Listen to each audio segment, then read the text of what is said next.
In 2008 and 9, the world's economic system was crashed, brought down by a serious market failure in the financial sector, caused by bankers and politicians. Workers across Europe were hit hard, jobs lost, savings depleted, public confidence shaken. Economic growth dropped almost 10%, deficits went up. Policymakers, bankers and business told us that Europe needed to be more competitive. Their fix for the economy was austerity and a brutal squeeze on workers' wages. Worker pay, which had been increasing 3 or 4% a year, plunged. Across Europe, collective bargaining, trade unions and other protections were weakened. 8 years later, corporate profits and senior management pay have strongly recovered, but most workers have not. Income inequality ratios are increasing, and workers' share of wealth is shrinking. After 8 years, it's time for our recovery. Europe needs a pay rise. But many of the same people who caused the crash keep telling policymakers and the public that raising pay would send us back into recession.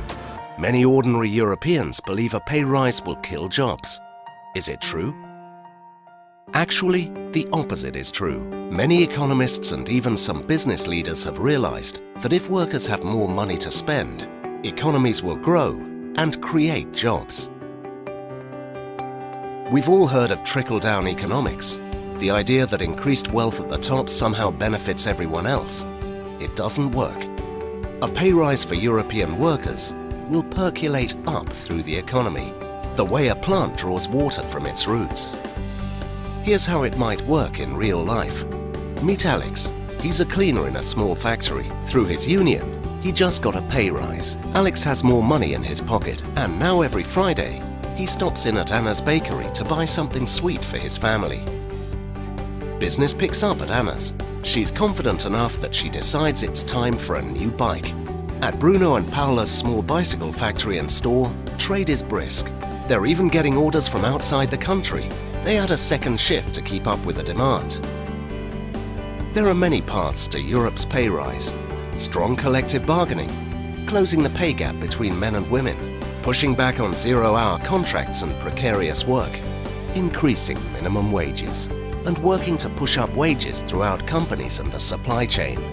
We're going to carry this message to European policymakers and employers, and online, in the media, and in our workplaces. You can find out more about the campaign and how you can get involved at www.payrise.eu. Europe needs a pay rise. It's time for our recovery.